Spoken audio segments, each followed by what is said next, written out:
শিয়া এবং সুন্নি বর্তমান বিশ্বে আলোচিত সমালোচিত সবচেয়ে দুটি ব্যবহৃত শব্দ, শিয়া এবং সুন্নি।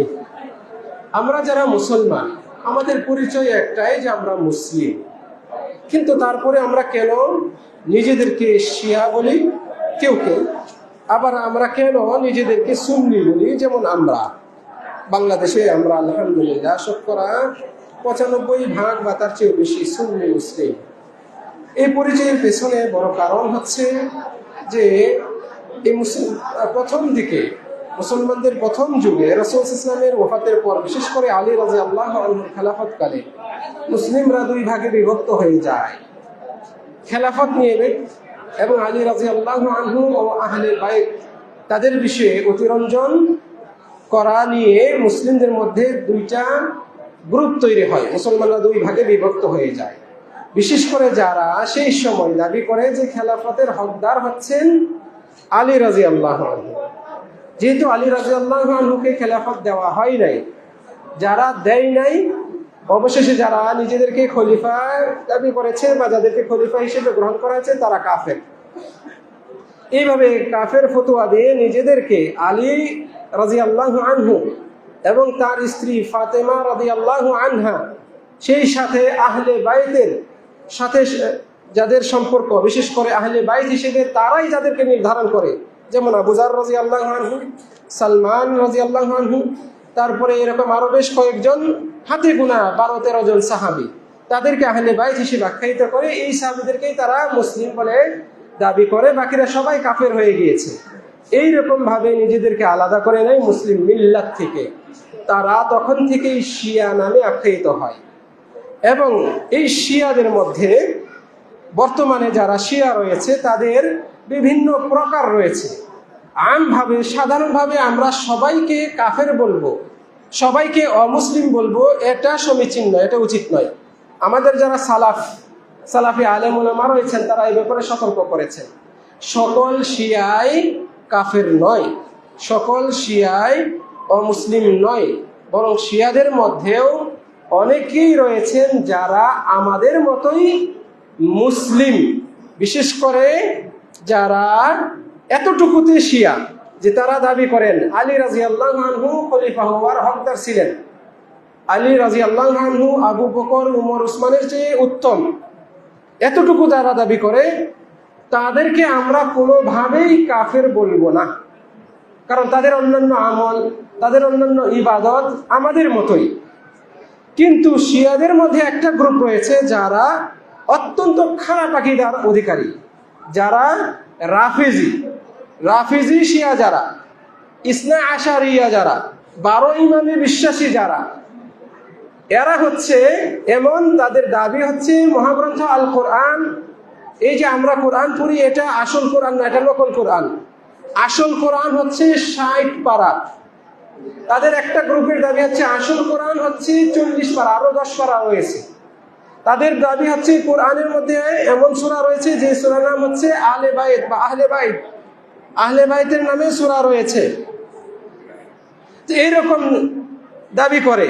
তাদের মধ্যে কেউ কেউ দাবি করেন যে মা আয়েশা রাদিয়াল্লাহু আনহা তিনি জিনা করেছেন, নাউজুবিল্লাহ।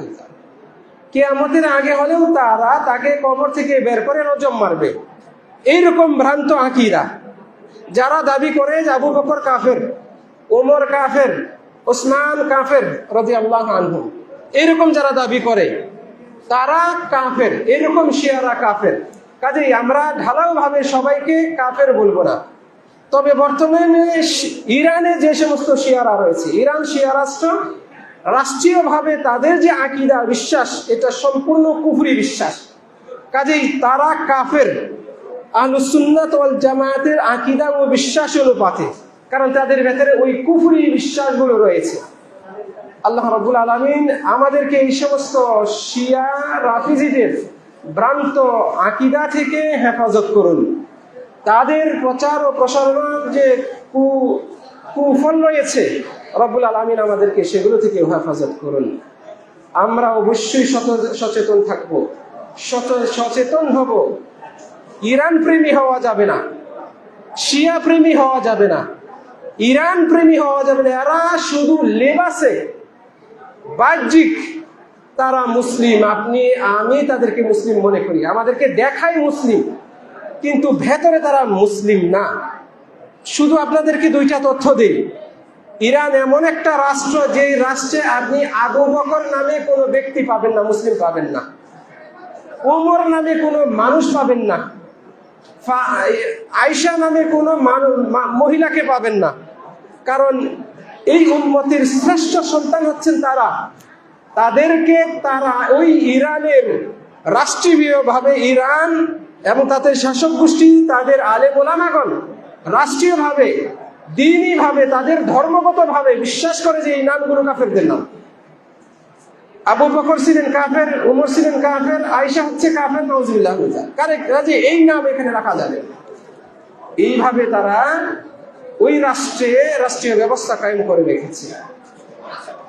ইরানের বিশেষ করে রাজধানীতে কোন সুন্নি মুসলমানদের জামে মসজিদ পাবেন না, যেখানে জুমার নামাজ কায়েম হয়।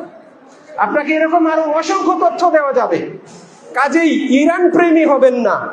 তাদের এই মৌখিক বুলিতে বিশ্বাস করে। আমাদের দেশের মিডিয়াগুলো ইরানের টাকা খায়, ফলে তাদের কথা বলে, ওভাবে ইতিবাচক ভাবে তুলে ধরে। আপনি ওই ফাঁদে পা দিয়ে আপনার ঈমান, আপনার আকীদাকে ভ্রান্ত করবেন না। আল্লাহ রাব্বুল আলামিন আমাদেরকে সচেতন করুন, সঠিক অর্জন করার তৌফিক দান করুন, ইসলাম এবং মুসলিমদের সাথে থাকার তৌফিক দান করুন, সালাফ এবং সালাফিয়াতের সাথে থাকার তৌফিক দান করুন, সহি মানহাজ, সালাফি মানহাজ গ্রহণ করার তৌফিক দান করুন।